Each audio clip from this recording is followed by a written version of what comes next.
வணக்கம். ஆகாஷவாணி மாநில செய்திகள் வாசிப்பவர் சத்யநாராயணன். தலைப்புச் செய்திகள்.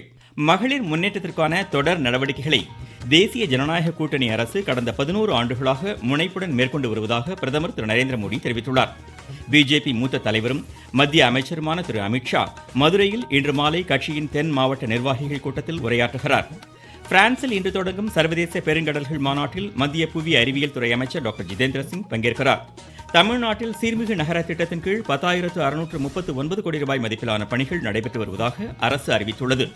பிரெஞ்ச் ஓபன் டென்னிஸ் கிராண்ட்ஸ்லாம் ஆடவர் ஒற்றையர் இறுதி ஆட்டத்தில் ஸ்பெயினின் கார்லஸ் அல்கராஸ் இத்தாலியின் ஜானிக் சின்னரை இன்று எதிர்கொள்கிறார். இனி விரிவான செய்திகள். வளர்ச்சியடைந்த இந்தியாவில் மகளிர் ஆக்கப்பூர்வமான பங்களிப்பதாக பிரதமர் திரு நரேந்திர மோடி பெருமிதம் தெரிவித்துள்ளார்.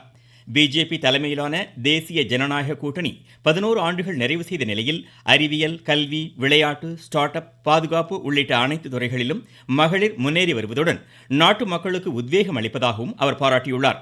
சமூக வலைதளத்தில் அவர் வெளியிட்ட செய்தியில் மகளிர் முன்னேற்றத்திற்கான தொடர் நடவடிக்கைகளை தேசிய ஜனநாயக கூட்டணி அரசு உறுதி செய்து வருவதாக குறிப்பிட்டார்.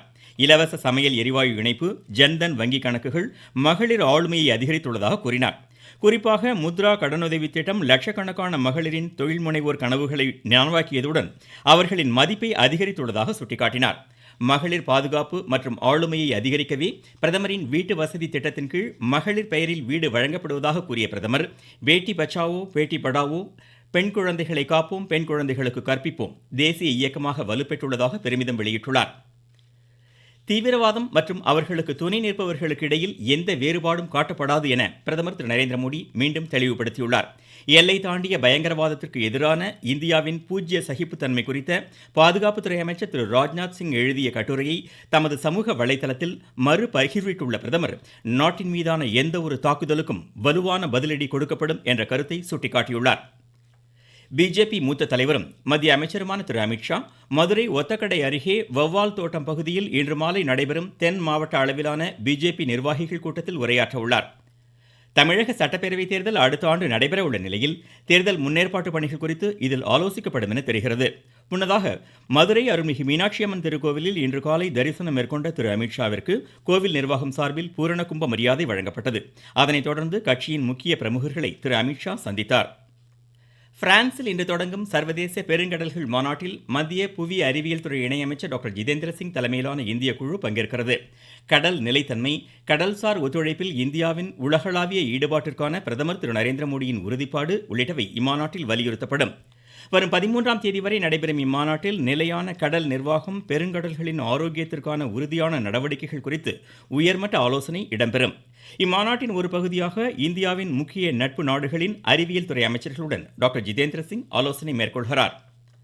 பஹல்காம் தீவிரவாத தாக்குதல் மற்றும் தீவிரவாதத்துக்கு எதிரான இந்தியாவின் நிலைப்பாடு குறித்து அனைத்து கட்சி குழு உலக நாடுகளிடம் எடுத்துரைத்து வரும் நிலையில் பிஜேபி நாடாளுமன்ற உறுப்பினர் திரு ரவிசங்கர் பிரசாத் தலைமையிலான குழு ஜெர்மனி நாட்டு தலைவர்களை சந்தித்தது.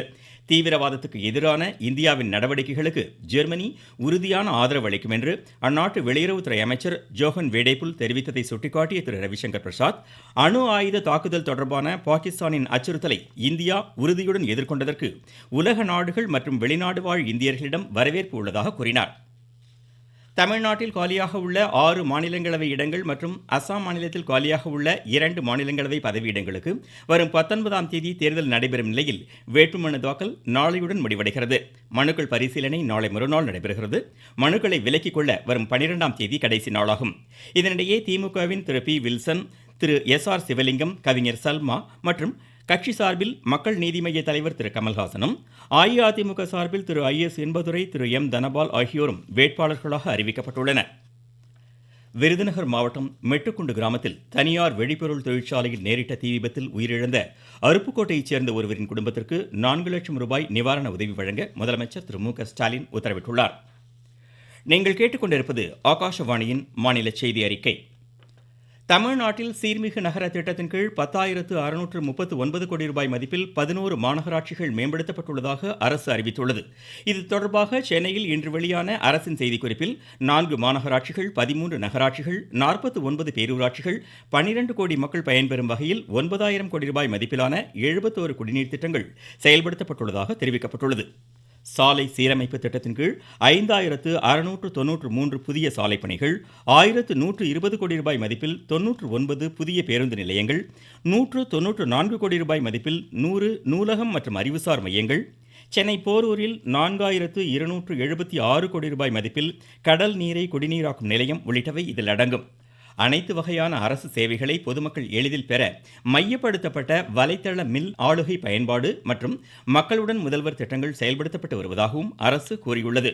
15வது நிதி ஆணைய மானிய திட்டத்தின் கீழ் 213 தேசிய சுகாதார பணிகள் மற்றும் 2ஆம் கட்ட தூய்மை இந்தியா திட்டத்தின் கீழ் 30,000க்கும் மேற்பட்ட தனிநபர் கழிப்பறைகளும் அமைக்கப்பட்டுள்ளன. திருச்சி மாவட்டம் மணிகண்டம் ஒன்றியம் அதவத்தூர் முத்துராஜா நடுநிலைப்பள்ளியில் 25 லட்சம் ரூபாய் மதிப்பிலான புதிய வகுப்பறை கட்டிடங்களை மாநில பள்ளிக்கல்வித்துறை அமைச்சர் திரு அன்பில் மகேஷ் பொய்யாமொழி இன்று திறந்து வைத்தார். நாமக்கல் மாவட்டம் புதுச்சத்திரம், பாச்சல் ஊராட்சிகளில் மத்திய அரசின் வேளாண் வளர்ச்சிக்கான விக்ஷித் கிருஷி சங்கல்ப் அபியான் பிரச்சார இயக்கம் சிறப்பாக நடைபெற்று வருகிறது. இதுகுறித்து எமது செய்தியாளர். நாடு முழுவதும் வேளாண் வளர்ச்சிக்கான பிரச்சார இயக்கமானது 1.5 கோடி விவசாயிகள் பயன்பெறும் வகையில் 65,000த்திற்கும் மேற்பட்ட கிராமங்களில் முழு வீச்சில் நடத்தப்பட்டு வருகிறது. நாமக்கல் மாவட்டத்தின் பல்வேறு கிராம பகுதிகளில் நடத்தப்பட்டு வரும் இந்த முகாமின் போது மத்திய அரசு செயல்படுத்தும் வேளாண்மை திட்டங்களான பிரதம மந்திரியின் விவசாயிகளுக்கான கௌரவ நிதி, நீர்ப்பாசனம், தேனீ வளர்ப்பு இயக்கம், பயிர் காப்பீடு, நமோ ட்ரோன் திதி, மின்னணு வேளாண் சந்தை போன்ற திட்டங்கள் குறித்து விவசாயிகளுக்கு விழிப்புணர்வு ஏற்படுத்தப்பட்டு வருகிறது. புதுச்சத்திரம் ஊராட்சி ஒன்றியத்திற்குட்பட்ட பாச்சல் ஊராட்சி பகுதியில் விவசாயிகளுக்கு வேளாண் தொழில்நுட்பங்கள் மற்றும் மத்திய மாநில அரசு திட்டங்கள் குறித்து விரிவாக எடுத்துரைக்கப்பட்டது. நாமக்கல் மாவட்ட செய்தியாளர் எஸ் கண்ணன். வார விடுமுறையொட்டி சர்வதேச சுற்றுலா தலமான கன்னியாகுமரியில் ஏராளமான சுற்றுலா பயணிகள் குவிந்துள்ளனர். அதிகாலையில் கடற்கரை திடலில் சூரிய உதயத்தை கண்டு ரசித்ததுடன் கடல் நடுவே உள்ள விவேகானந்தர் நினைவு மண்டபம், திருவள்ளுவர் சிலை, கண்ணாடி கூண்டு பாலம் உள்ளிட்டவற்றிற்கு படகு சவாரி மேற்கொண்டு வருவதாக எமது செய்தியாளர் தெரிவிக்கிறார். சர்வதேச சுற்றுலா தலமான கன்னியாகுமரியில் தினசரி ஆயிரக்கணக்கான சுற்றுலா பயணிகள் வருவதுண்டு. அவர்கள் சூரிய உதயம், கடல் நடுவே அமைந்துள்ள சுவாமி விவேகானந்தர் நினைவு மண்டபம், கண்ணாடி கூண்டு பாலம் ஆகியவற்றை படகில் சென்று பார்த்து ரசிப்பர். இன்று வார விடுமுறையான ஞாயிற்றுக்கிழமை என்பதால் உள்ளூர் மட்டுமல்லாமல் வெளிமாவட்டங்கள், வெளிமாநிலங்களைச் சேர்ந்த ஏராளமான சுற்றுலா பயணிகள் கன்னியாகுமரிக்கு வருகை தந்துள்ளனர். அவர்கள் அதிகாலையிலேயே கன்னியாகுமரி கடற்கரைக்கு வருகை தந்து அங்குள்ள திடலில் அமர்ந்து சூரிய உதயத்தை கண்டு ரசித்தனர்.